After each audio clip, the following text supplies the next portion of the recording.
Does anyone know how to make 100 yuan last for an entire month? I have a friend. He wants to know how to live for a month on 100 yuan. It is my friend, not me. Waiting online. This is urgent. I honestly do not know why I keep getting scolded. I have been working the whole time. I have not been slacking off. Anyone who has actually held a job understands this. Being able to keep a job is not entirely about your abilities. It is about how much you can endure. You have to endure grievances, overtime, trouble, and all that nonsense. You stay up late, get through that day, and then it is over. If you are looking for temporary labor, you definitely need to find young people. They may be short of money, but they definitely will not be short on conscience. People like me, for example. They say there are 360 trades, but in every trade, how can anyone get by without telling a few lies? If you never lie, you cannot stay in any business for long. Even when selling a dog, you still have to hide the whip. I was not even getting rained on and you were standing behind me holding an umbrella for me. Holding the umbrella. What it actually meant was that I was the one being told to stand outside in the rain holding the umbrella. Stop jumping! I am not wearing it anymore. Huh? The first day of the big class has begun. Our first stop today is an upscale residential neighborhood. Let me see whether I can get a ride. I will take a ride-hailing car over there. Handsome guy, can we get to know each other? Is this your car? Yes, it is my car. Can we get to know each other? Suppose you have 100,000 yuan in online loan debt and earn a monthly salary of 6,000 yuan. If you have no other source of income, I will bet you that you will never finish paying it off within 3 years. You will not be able to turn your situation around. All these parking spaces are full. What is going on this year? Everything is empty. My job is looking for a job. I finish an interview, go back to being unemployed for a day, then go home and keep looking for work. Then I go to another interview, go back to being unemployed again, and return home to keep searching. After going through this for a while, I realized that many HR departments invite you to interviews simply to go through the motions. Once the interview is over and you are back to being unemployed, their task is already complete. Brothers, let me show you something. This is an unknown shopping plaza in Changsha, Hunan. That woman has been standing there. I have been here for 10 minutes and she has been standing there the entire time. There is no business. That is the first floor, the second floor, the third floor, and there are no lights at all on the fourth floor. With the market the way it is now, I am telling you, if you are not losing money, you are already doing well. Some people say you are basically working for the bank. You earn enough for 3 cups of milk tea, while the bank earns enough for another 6 cups. I do not care about that. A lot of business owners are now falling back into poverty. Do you know that? No one really expected it. They used to look so successful and prosperous. Why have they now fallen into this situation? It is not actually that difficult to understand. I deal with people in debt and borrowers every single day.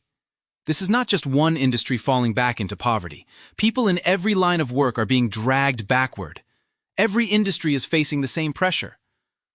One sentence captures the bitterness and helplessness many Chinese people are feeling. Hello everyone, I am Ren Yen. China's economy is getting worse and worse, yet many people have noticed that against such a weak backdrop, more and more nightclubs are opening. Open Meituan or Douyin and scroll for a moment, and you can see it everywhere. They are all part of the entertainment sector, but while cinemas are closing, foot massage shops and spas are springing up like bamboo shoots after the rain across China.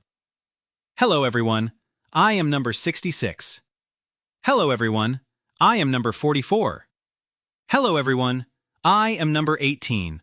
A full-body essential oil service, 70 minutes, 7 items. This inevitably makes people wonder, are people really out of money? The video claims that the authorities tacitly allow certain industries to exist and that public security authorities collect protection fees from them. The latest data presented here suggests that China's economic momentum is weakening across the board. Consumer spending stagnated in July, fixed asset investment contracted at a faster pace, and the unemployment rate rose quickly. Among all the figures, the most striking was that fixed asset investment in the first 7 months of this year fell by more than 6.7% year-on-year. That was not only worse than the market expectation of a 6% annual decline, but also represented a larger drop than the 5.24% decline recorded in the first half of the year. Consumption was weak as well. Retail sales in July rose only 1.6% year-on-year, compared with 1% in June. Even after the summer travel season began, overall consumption remained sluggish. What the hell is going on in Zhengzhou, brother? I went to an internet cafe and came out 2 hours later. I had thought I would play games for a while after work. After playing for 2 hours, I came outside and found that my vehicle had not been stolen, but my delivery box had been stolen. The meeting has started again. During peak hours, everyone is expected to work like this. Before a customer even says they are thirsty, you have already put warm water into their hands. Before the customer even says the pressure does not feel right, you have already read their eyes and facial expression and quietly adjusted it. You are not supposed to wait until the customer makes a request before you act. Suzhou has money, and you can see there is a reason for it. Look at this. It is after midnight and electricity costs are more than 1 yuan. This is not just one place, there are many of them. This is not on a highway, this is inside the city. This may be the quietest place I have ever seen. It may be one of the quietest places in the entire country. This is an old street, an ancient-style commercial street. There is basically no one here, and about 80% of the shops are closed. The only place ahead with a lot of people is the water play area, because it is free. This is Wanda Plaza in Baiyun district. Millions of yuan are gone here. Millions are gone over there, too. Another several million are gone there. Millions more are gone here as well. I really feel that doing business has become extremely difficult. The businesses on both sides of me have now closed and stopped operating. Look at the place next door. Let me show you. It used to be a wonton restaurant. They were still operating when I was here in winter. After only about half a year, I came back and saw that it was broken down. There was no food left, and the place was completely empty. I have a bottle. Do you want it? Come here. I still have more. Come over. I will give you a bottle of water. How old are you? 17. He is 17, everyone. I delivered food today. I ran deliveries all day. It was basically for nothing. I worked for more than 3 hours and earned only about 50 or 60 yuan. I picked up one order incorrectly, so I had to compensate them more than 30 yuan. Then my final order was late. So today I basically worked for nothing again. My God, I really did not expect factory work to be this complicated either. These are all assembly line jobs. If I work too slowly, would not everyone in the group end up scolding me? The elevator is broken too. A few stalls underground are still open. The whole place feels damaged and run down. Large sections feel completely empty. It is not only that people are no longer spending, the real estate market, the automobile market, and employment are all facing even greater constraints. In July, new home prices in China fell 3.2% from a year earlier, and declined another 0.1% from June. Economists estimate that about 52% of Chinese household wealth is related to real estate. Therefore, a prolonged weakening in home prices does not only affect real estate investment. Through the value of household assets, it also affects people's willingness to consume. The automobile market is the same. China's auto sales in July declined for the 10th consecutive month. Industrial production weakened as well, with year-on-year growth falling from 5.3% to 4.5%. The urban unemployment rate in July also rose, from 5% in June to 5.2%. According to a report cited in the source, China's employment situation may be more severe than the official figures indicate. A research team led by Tsinghua University economics professor Li Daokui found that China's broad unemployment rate in the first 7 months of this year was 10.2%, far above the officially reported 5%. It is important to note that, according to the source, the official statistics do not count people who have had no job during the past 2 years.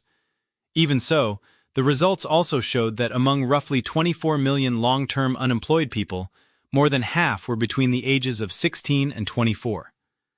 This has added to outside doubts about the state of China's economy. Li Daoquai believes that shrinking investment and youth unemployment are among the biggest obstacles preventing China's economy from reaching its growth target. And this is indeed visible in real life. Too many people have lost their jobs and are struggling to survive. I have already broken down. I feel like I cannot keep living like this. I have been looking for work for a month.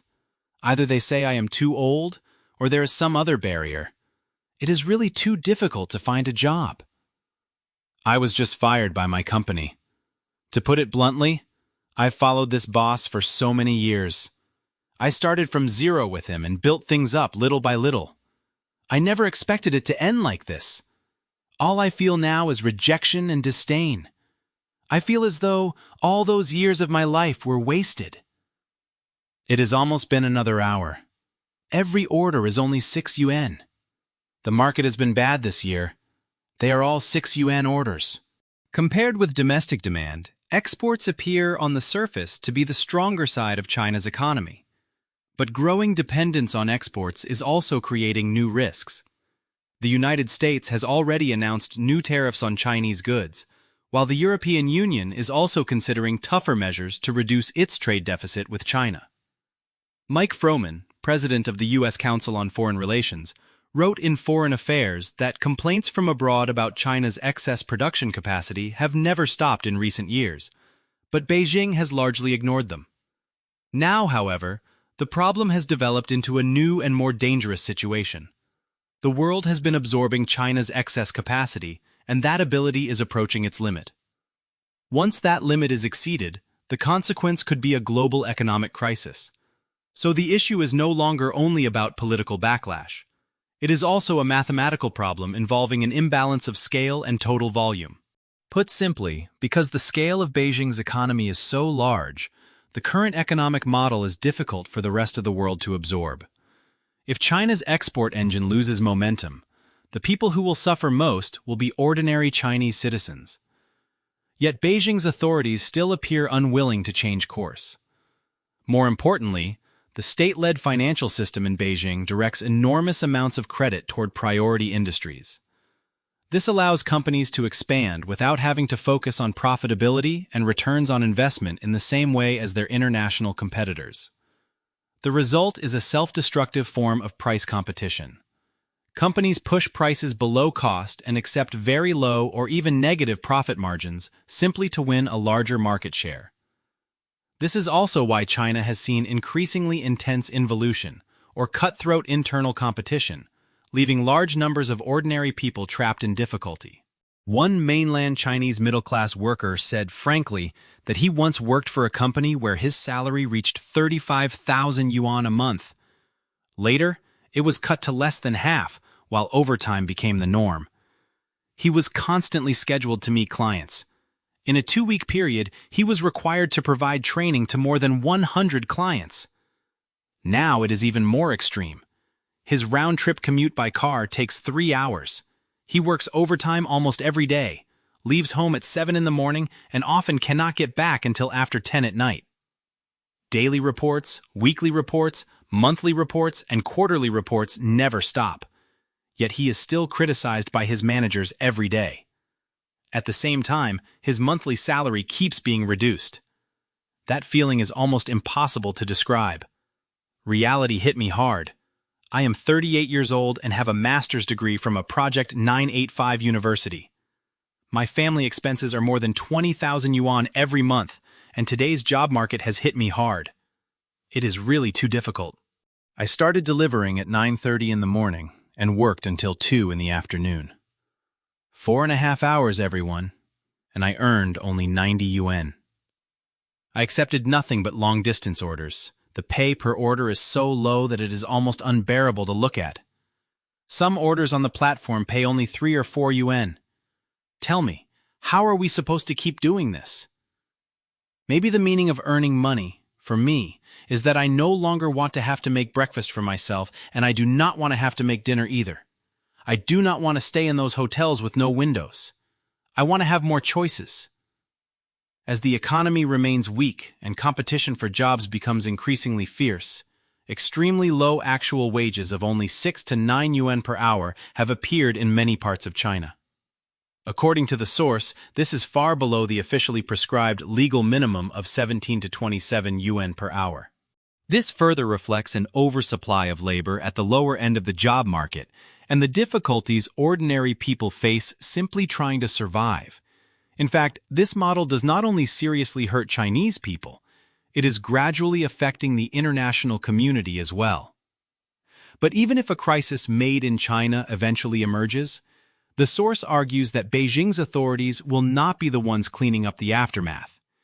It even claims that Xi Jinping may simply watch the fire from across the river. What do you think? You are welcome to leave a comment and join the discussion. Alright, that is all for today's program. Please remember to like and subscribe and share this video with your friends. Thank you for your support. See you in the next episode. Looking back at the entire story, the most striking issue is not just the economic figures themselves, but the lives of ordinary people who are directly facing pressure from a difficult job market, falling incomes, and increasingly heavy living costs. According to the figures mentioned in the video, in some places, workers are earning only about 6 to 9 yuan per hour, while the minimum wage standards referenced in the video range from around 17 to 27 yuan per hour. The video also cites data suggesting that there are approximately 24 million long-term unemployed people, with more than half of them between the ages of 16 and 24. When the property market weakens, jobs become harder to find, businesses close, and young people have to compete for work that pays increasingly less. Economic statistics are no longer just numbers on a report. They become rent payments, food expenses, debt, overtime hours, and fewer choices for millions of families. In your opinion, what is creating the greatest pressure on people in China today? Employment, the property market, weak consumption, or increasingly intense competition? Please share your thoughts in the comments below. Thank you very much for staying with us until the end of this video. If you found this content useful, please remember to subscribe to the channel, like the video, and share it with others. Thank you for your continued support, and we will see you again in the next video.